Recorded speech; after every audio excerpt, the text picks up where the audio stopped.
Hi there. Welcome to this episode of Social Media for Good. Now, I have a question for you before I introduce my guest for today. Are you using social media or social media is using you? Are you using social media or social media is using you? Today on Social Media for Good, a show brought to you by Huge Studios, I'm talking to a global speaker, an innovation consultant, a business coach, and an author of a book I read and I learned a lot about social media, Pajamas Billionaires. And challenge me to collect more for that thing inside. Ladies and gentlemen, please, our guest for today is Kwame Opoku. You can call him the Futurist. Big man. No, you have a big man. No, I mean the god of social media. Charlie. No, I feel like the god or the queen of social media is Rhoda. Rhoda. Yeah. So we should look for Rhoda and bring No, on because camera. see, the way Rhoda cashed out on social media, we said we didn't see it coming. Though. Collect this shit. No, she collects. She really collects. So she's the queen. She's the queen of social media. Talking about collecting, I mean, to you, what does social media mean to you? Your brand, what does it do for you? Guys, social media has been my CV. Okay. It has been my economic infrastructure. Okay. It has been an income generation model. Okay. Social media has literally allowed me to build a life that I have now, right? Okay. And it's interesting that you started with is social media using you or are you using social media? Because I have a book coming up in 2021 called Digital Obesity. Are you using the internet or is the internet using you?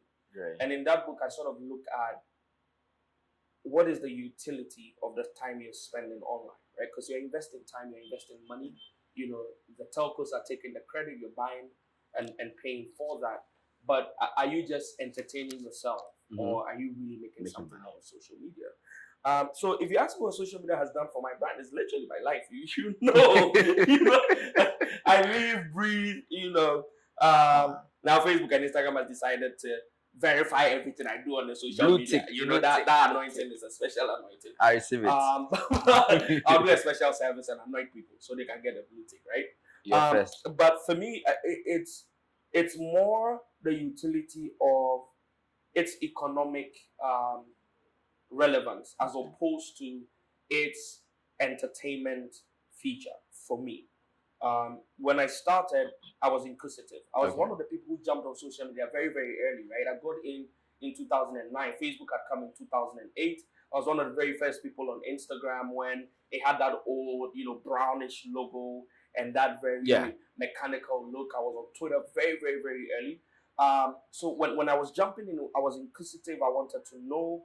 And then eventually, after a couple of years, we realized, oh my God, people are making money from it. And this is how they're making it. This is how they're making it. And then it's like you want to translate it to your environment. But context is very important because our environment is a very different context than, their environment. So now you needed to learn how to translate whatever it is you are learning from a different environment to your environment.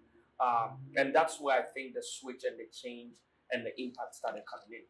So, I mean, what triggered your decision to fully explore social media as a knowledge sharing hub to help other people grow their business and to grow your business? What did you see? When I started, it wasn't about sharing knowledge. No, come come to me anymore. No, come to me. When you're hungry, you think. Yeah, you think. And I had just finished high school. Okay. The normal thing any of us would do, well, my dad said, right? This is 2009. I'm fresh out of Opoku. Percent wherever you people I do watch you. If this show wasn't this kind of show, that's my catch up. So I was fresh out of high school. I'm out of Opoku. My dad says go do teaching because that's what everybody does when they're waiting for their results. You go teach, or you go help your mother or your father in the hospital or wherever what it is that they do. And I didn't want to do that. I wasn't interested, especially when I went to ask how much they will pay me per month. They say 14 Ghana. Oh, which year was that? 2009. Oh, it wasn't bad, but 14 Ghana. How? My stomach was big there. For a month, bro. Think about it. 40 cities per month. Say, nah, it's not it. But at that time, we lived in Dome. And Dome Kwabenya was very popular for cafes, internet cafes. There was a lot of, online activity, not necessarily social media going on in the Dome Taifa, area. So I started going to the internet cafe. I told my dad I didn't want to do the teaching. I've heard that there are things happening online. And I also want to go into media. I want to be a TV presenter. So that's what I want to pursue. Okay. So in the beginning, it was, let me go and see what is there and see if I can make anything out of it. Because those 40 Ghana there, I don't like. That's how I started, right? And then it sort of picked from there. Interesting. So from 2009 till now, which of the social media platforms or communities would you say is your favorite? Woo! Instagram. I would have said Instagram if you asked me, like 3 months ago. But right now, it's like I'm in love with TikTok. TikTok is my new girl. Okay. So Instagram has become like a side chick. But the Instagram is where I eat. Okay. That's where I eat. That's where my biggest followership and tribe is. Instagram has fed me for like the last 4 years. But I love TikTok. I really, really love it. I love the idea of TikTok and what it is doing to content, short form content. Instagram has fed you for 4 years. How? Woo. So a disclaimer, you don't need to believe what I'm saying because we live in an environment where people just doubt things. So I don't need you to believe it.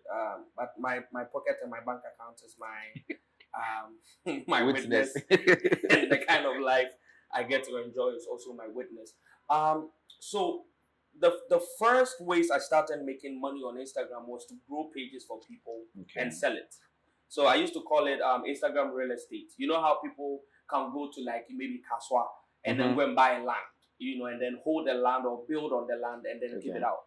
So when I found out about this, that was the first way I started making money. I started sort of getting pages, either growing them from zero, posting other people's content, what we call theme pages. Theme pages, okay. The one that's very popular in Ghana is pages like, Legon Girls or Ghana Bikini Queens or Ghana Campus Queens or pages like that, theme pages. But in other places in the world, you can see theme pages around comedy where they are posting very, very funny things. You can see, pages on memes or memes, whatever you pronounce it for. So I started building pages and selling it, and I started making a little bit of money there. Then I learned about the knowledge economy and how people were willing to actually pay to learn things. And then I realized that, okay, one of the things that people were really, really interested in learning was actually social media. How to grow, how to build an audience, how to sell, how to establish a brand, etc., etc. So I started looking at, okay, how do I position myself and sell some of that knowledge?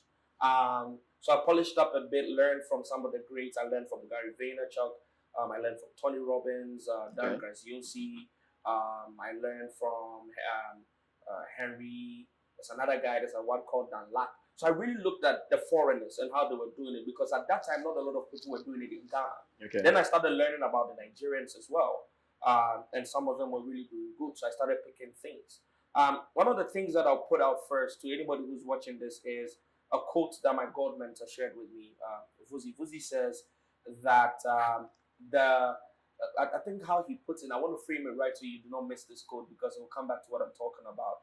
He says that the apprentice learns from one master, but the master learns from everybody. And the thing that I've learned in our industry is, Charlie, there's nothing new under the sun. You're not going to manufacture anything new. So just, to share something that my god mentor speaks about a lot, which is the fact that an apprentice learns from one master, but a master learns from everybody, right? So for me, I started paying attention to what other people were doing. I launched my first course. I did it on WhatsApp. I got about 80 people to sign up to pay 50 CDs. And I was like, In a WhatsApp group? In a WhatsApp group. From Instagram? From Instagram. Interesting. So, this is working. It is working. So I asked myself, okay, for him to work for a month, how much would I earn? Yeah. I just got 80 people to pay 50 CDs. That's 4,000 CDs in a WhatsApp group, voice notes, da da da da da. Oh, this is great, right? And I was like, So I made money from selling pages. I still do. I made money when I started teaching. And the bigger my audience got, the more results my knowledge sharing was yielding, the more my price was going up. So I have done in this country on this land courses that have cost up to $300. I've done master classes that have cost up to $100. And somebody will think, oh, that's ridiculous. But if you think about it, it's all about what the utility and the value is and what you're providing to people. So that's what I mean when I say Instagram has fed me for like the last 4 years. Yeah. Wow, interesting. I also want Instagram to feed me. I have a page. I want to grow. I want to engage. I've come to Futurist. Tell me one of the biggest ways you go about growing yourself on Instagram Okay. and engaging people on the platform. Fantastic. So first off, sign up for $1,000 course that I can offer. I'm lying. I'm just joking. But these are the things that I have used practically that has really helped me. And I wanna. Okay, so first of all, I think the first thing you need to do is to define your audience. Okay. Who are you catering to? Who are the people you're speaking to? Who are the people whose lives you want to make better, or whose business you want to help thrive? You need to fully understand who your audiences are. But even before you do that, I think that the basic thing that you need to first figure out is, who am I? Who are you? Okay. Okay. What are your unique experiences? What is the unique set of skills and knowledge that you possess? And how do you take those things and bring value out of it to people? When I was starting, I was only sure of one thing, that I could talk. Okay. That was it. I knew I was a great communicator, a great orator. I could talk. That's all I knew. But when I was picking a subject matter and a niche, I sort of now had to look at, what are my interests? But when I decided to pick a niche, I started asking myself, what are my unique set of skills? What are my experiences? And my experiences were that I was a young guy who got out of high school, who jumped on Facebook when nobody was there, who jumped on Instagram when nobody was there. So for that reason, I could attach that story to my skill, which is my ability to speak. And then all the things I was learning from all these other people I mentioned, I was applying it to my Instagram. I was seeing growth and results. So now I was my first client, sorry. I was my first client. So I could then tell you, I have done this. It has worked. Try it. If you do it and it works, now I have 2 people, the 3 testimonies and all. So define your audience, know who you are, what you want to bring to the market. Do you want to know who you are, know your skill sets, know the unique set of knowledge that you bring. Define your audience, and please come on social media to provide quality content. Okay. This is where people miss it. So I tell everybody who takes my classes or comes to me for some form of coaching that, look, the currency for social media is content. Okay. It's not hashtags, it's not sponsored ads, it's none of that. It's quality content. Okay. That is the language that social media speaks, period. Right? And please, when you come, let me ask you a question. When was the last time you woke up and you picked your bank card and you said, I'm going to Instagram to shop? Can't remember. I've never done that before. Thank you. So nobody goes to social media and treats it as a marketplace. Okay. It is called social media. People come to socialize. So that's the idea. If you come in with the money first agenda, you will make it. Okay. Come in with the entertain, educate, or inform agenda. I want to create content that either entertains, educates, or informs. Okay. These are the 3 types of content pillars that people really rally around. So if you can define who you are, define your audience, decide what you're bringing to the market that will provide value to your audience, and then create quality content up front, then people will start paying attention. Then we can give you the industry secret of freemium to premium. How you give people things for free and then rope them in and charge them a premium. Interesting. Now, talking about charges and premiums, there are a lot of people on Instagram. There are a lot of people on social media. Yeah. But people set goals, as you said. Know who you are, what you want to offer, and your goals and everything. But how do we keep a tab and get return on investment on social media? I feel like people build a lot of castles in the air. Okay. Right? You need to be very realistic. If you have 10,000 followers, chances are 1,000 of them trust you enough to want to release money to you. Chances are maybe only 100 of them will actually make that investment of releasing the money. So people set goals. I have 10,000 followers. I have a product. I have a knowledge set that I want to sell. I'm going to sell to 4,000. Okay. 40% conversion is not realistic. Okay. And that's the reason why people are really into sponsored ads and trying to grow their audience as big as possible. Because the bigger the set, the more people are likely to trust you. So I think the first thing is to set realistic goals, which is one. The second thing is be specific. You know, people say, I want to grow on Instagram. What does that mean?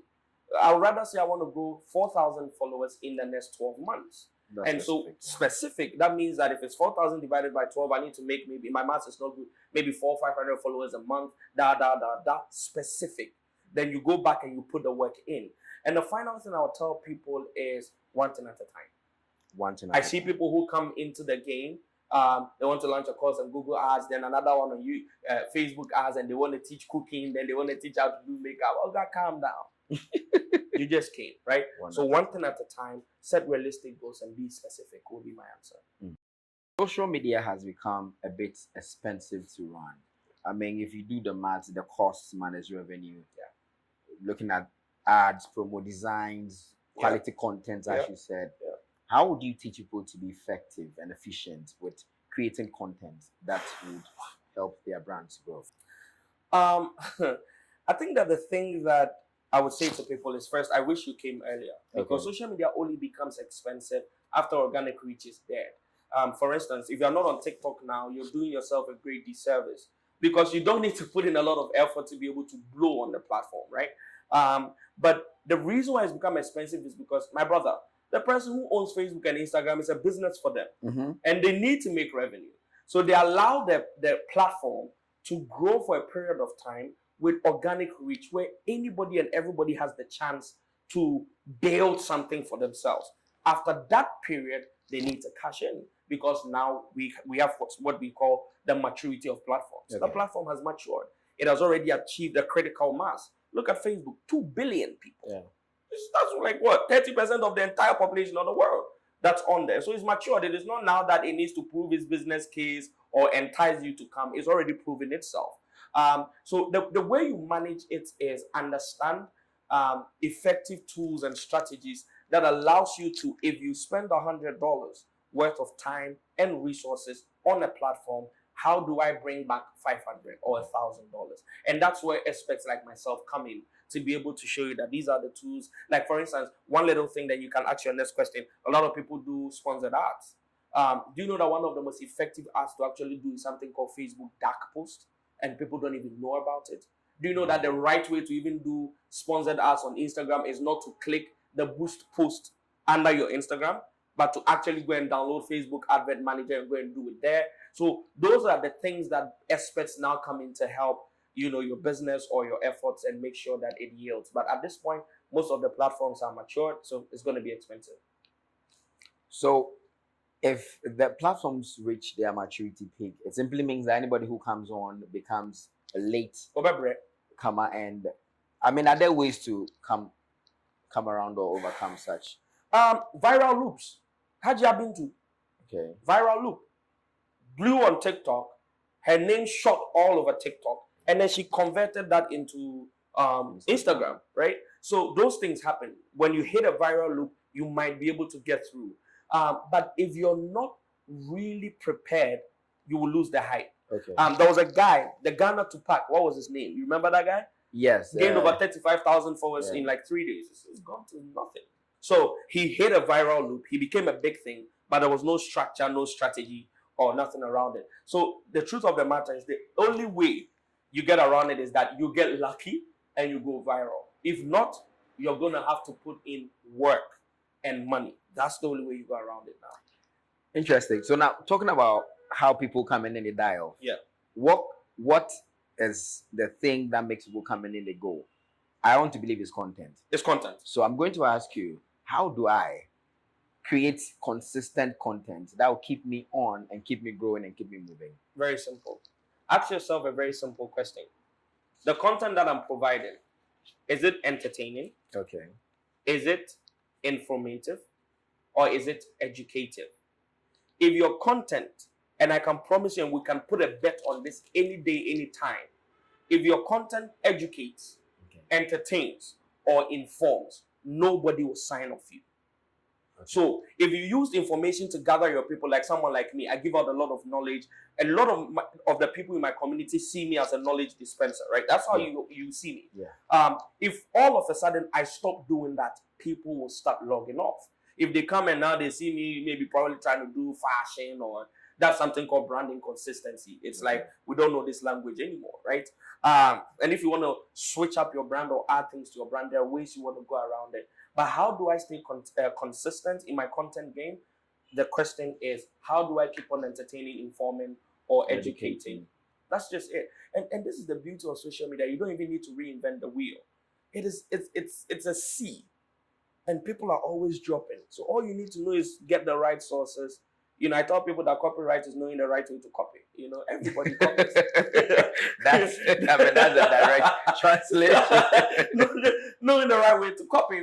There's nothing new under the sun, my brother. It's true. There's nothing I'm teaching that is not out there somewhere. That's what the truth is. Yeah. Now, has any of your content received negative attention? And if it has, how were you able to manage it? And I don't care. You don't care? I don't care. I received a bit. I did a video recently, how to watch any movie for free and how to read any book for free.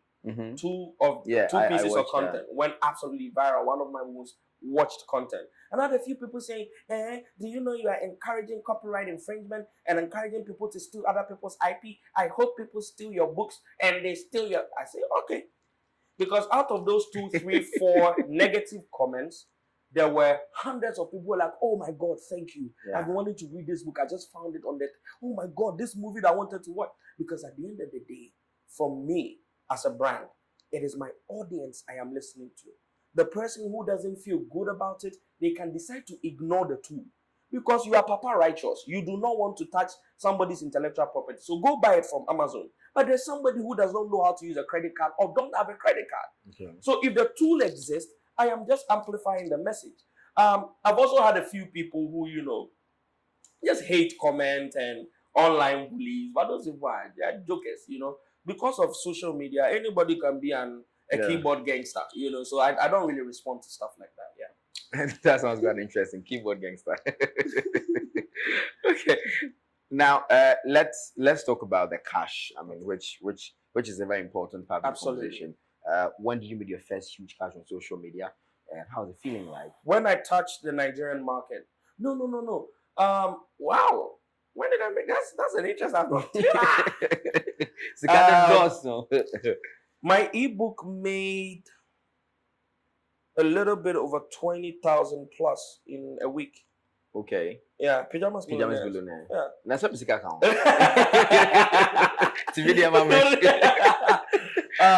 And I'm still eating from it. Yeah.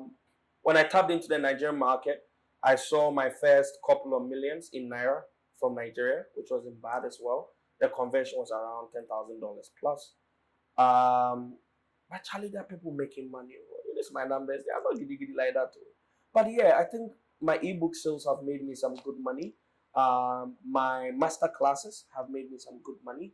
And I have a very high ticket coaching that I do one-on-one. It's a little bit on the highs, between $350 to $1,000, depending on what you want me to do for one-on-one. And it's also made me a bit of money. But yeah, mostly ebooks. So next year I'm writing plenty ebooks. Yeah.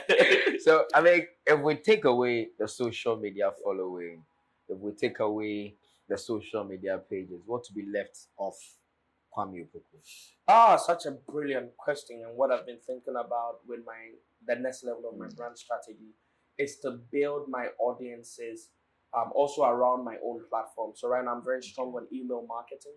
I'm very, very, very, very strong on WhatsApp marketing. I don't joke with phone numbers. I don't joke with emails, because just like you said, I could wake up tomorrow and the platforms are gone. I'm also being very, very, very intentional about my offline activations. So physical events, and I'm a public speaker, and so I get invited a lot. So I use most of my offline engagements to establish rapport and relationship, so that I can have a cult following. Like where Shatawale has gotten to right now. Even if YouTube disappears, he's Shatawale. And so that's what I'm thinking about. Your own platforms, your own websites, your own email marketing, WhatsApp marketing, and offline engagement, one-on-one. Yeah. So when you're offline, when you're not on social media, and you are not in the public eye, what do you do? Lashing people in video games, especially FIFA. If you think say big gangster come face it. My PSN is Futurist Kwame. You can come. I go last you. If you play on Bitcoin, $100, I'm ready. Jesus is Lord. I love video games. That's how I relax. I read a lot. I'm a vociferous consumer of knowledge. I read a lot. Yeah, I research a lot about everything. Like right now, I'm doing research on ghosts and the anthropology of ghosts. I'm trying to understand whether it's true or not. So I'm reading. I'm playing video games. I'm looking for new money opportunities. Like when I'm hearing a lot about drop shipping, affiliate marketing, my mind is there, you know. So when I'm not doing those things, I'm preparing the things that allows me to do the online things.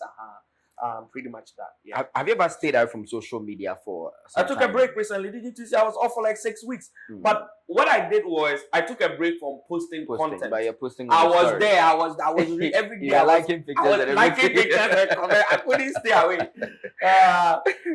There's something called the cranberry syndrome. You should check it out. Is it cranberry? Something. Some berry something. I'll find it. But it's basically the inability for us to see our phone light and ignore it. So if your phone blinks and you tell her you have that disease, I've forgotten, there's a name for it. But I stayed away from social media for 6 weeks. Didn't post anything, allowed myself to breathe because I had so much happening offline. Okay. I had new commitments, new contracts, new openings, and just producing content had become a bit hard. But it also gave me a bit of peace of mind, a bit of relaxation, because Charlie, that's actually the reason why I'm releasing Digital Obesity, because we've been cast into this whirlpool of information and data and ads and bottles and it's too much now.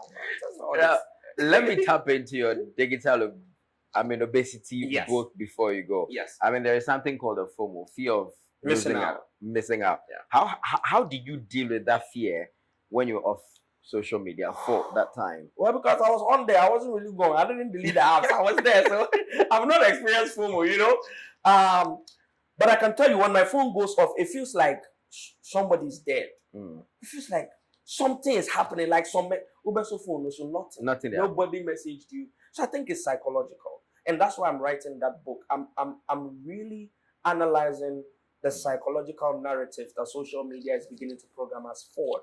And so I have not really experienced FOMO, but when I want to get off social media, I just need to make sure the reason for which I am getting off social media is equally as important or more important. Like, you know us, we're spiritual people. So if I needed to put my phone down for spiritual reasons, I won't touch my phone. I'm off. Because at that time, the utility for me being off is bigger than me being on. So that's how it works for me. Okay, so there is a recent craze around social media where people always post their highlight reels. Their wins, nobody posts they are lost and everything on social media. And this translates into pressure for some other people. Absolutely. Who like to tap your knowledge. Tell us, how can we deal with such, sorry to say, irrelevant pressures? Do not be fooled by edited reality. Let me take that. Do not be fooled. Be fooled by edited reality. Because that's what social media is.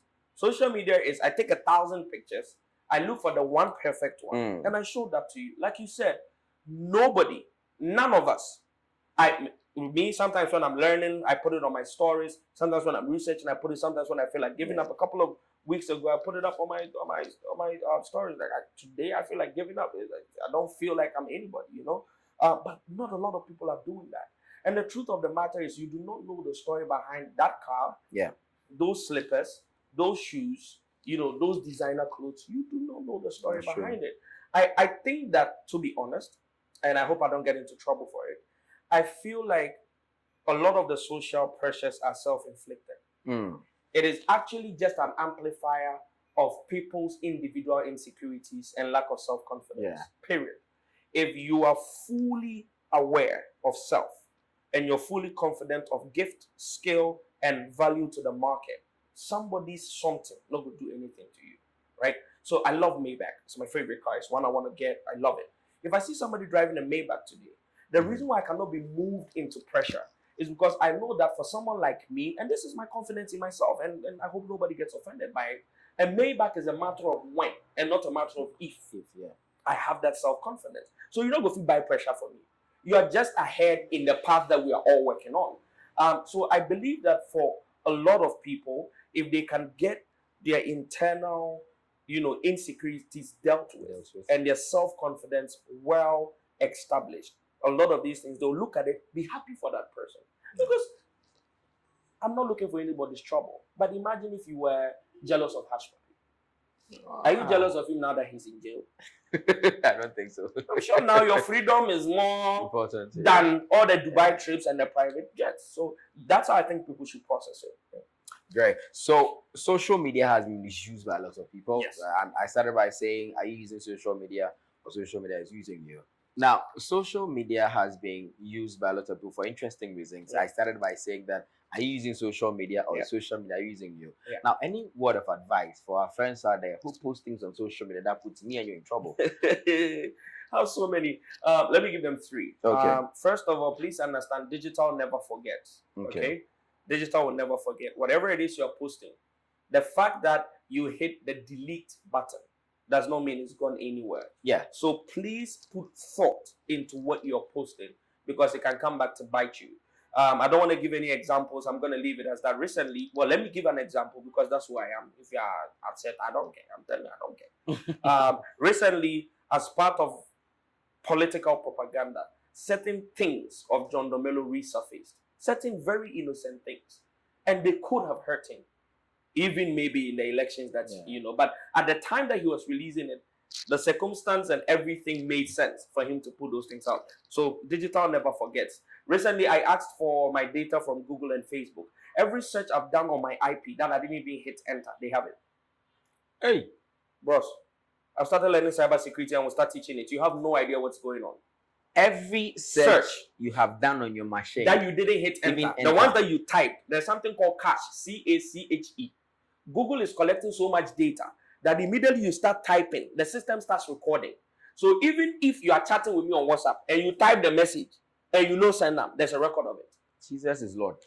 So, now, Kwame, finish and ask. I mean, this is serious. Yes, people have no idea. People have no freaking idea. Every single email address you have ever created that you forgot the password, all of those your accounts they exist. There's something called the OSNIT network. We'll talk about it later. My second advice to you would be, guys, social media is making people millionaires. It's making people billionaires. It's really an economic empowerment tool. Start looking at it as to how you can also use your skill sets, your giftings to benefit from social media. I get frustrated, bro, when I see young people, capable people, wear their suits, their one suit, carry their CV, put it in a brown envelope, and roam day after day. When they could sit down, invest $100, sit home for 30 days and say, YouTube, I'm learning Google Ads. I will learn everything, apply, try it, do some ads, and open an Instagram page and actually start selling or teaching people how to do Google Ads. And then a company will now chase them and say, come and do Google Ads for us. That's true. Right? So please look at that. And finally, guys, and specifically to us as young Africans, I want to say this. Social media is basically the only thing we have, which is ours. I was telling someone, and I hope this doesn't get me in trouble, during the Lekki, massacre, that the best thing we could have done is to actually mobilize on untraceable online forum for the young people of Nigeria to start bringing themselves together and discussing what their next step was. I feel like the internet and technology, especially for young people, allow us to really change the narrative. Yeah. So let social media be your voice. Use it to speak up. Use it to learn. Use it to make money. But above all, please be careful what you're putting out there, because it is not going anywhere. It's indeed not going anywhere, but it looks like social media is going into the future. So Yep. What do you think is the future for social media in Ghana and the youth? Woo. I think it would become the most preferred choice of communication for our generation, the millennials. Every generation after us is going to speak the social media Language. The language. The second thing is, I think it's going to get very immersive. I'm happy to see how VR and AR, so virtual reality, augmented reality, and mixed reality will start playing into social media. It's interesting to see that cryptocurrency is beginning to creep in. Facebook is about to launch Libra. Uber is about to launch their own cryptocurrency. So it's interesting the dynamics Wow. for finance. I think more and more platforms are going to come. TikTok is it was musically and it became TikTok, so it's not new per se, but it was acquired. The Chinese people spearheaded that. But I think more and more platforms are going to come. Podcasting is going to be a very great thing for Africa specifically. And now that vlogging is beginning to pick up, we're seeing YouTubers and stuff like that. So give and take, social media should be here another 1 decade, where it's still profitable. It's still after that the kids will take over. It will be too late for us. That's what I can tell you. So measure your age and challenge jump in before it's too late. Before we go, give us top 5 people who are making good use of social media you'd advise us to learn from. Go and follow Steve Harris from Nigeria at Steve Harris. Follow Vuzi Temewayo. He's my brand blueprint, my big brother, and my God mentor. Um, Follow if you're a woman and you love very empowering things, follow Ajifa Gray. It's great. Of course, follow me at Futurist. Kwame. I'm going to recommend my own brand. I know they're going to put my handles in it, but still. And finally, Gary Vaynerchuk, guys, go follow. And this is what you do. Let me give you extra points. When you follow these 5 people, click on that arrow pointing down. It will show you people just like those people. So for each person, you find like 10 new people. So I've given you 5, you find 50. Thank you very much for your time. But before we let you go, Futurist, any final words? Um, Once again, like I said, technology is an enabler. All right. You think about it as such. So if you watch this show, you watch this episode, log off this video, asking yourself, what can I use technology to enable in my life? Is it money? Is it a brand? Is it network? Is it resources? Technology is an enabler. Technology is an enabler, and digital never forgets. Never forget this word. Digital never forgets. Guys, this is where we draw curtains on this episode of Social Media for Good, a show where we bring to you people who are making good use of social media so you can pick nuggets from and pick a few. It's been a pleasure coming your way once again. My name is Kwesi Omega. I'm your host extraordinaire. Very big thank you to the team and, of course, to Huge Studios. We are located just 100 meters after Men's Vic Grand Hotel, East Legon. Invest us and let's do business. But before I go, I ask my question again. Is social media using you, or are you using social media? Bye bye for now.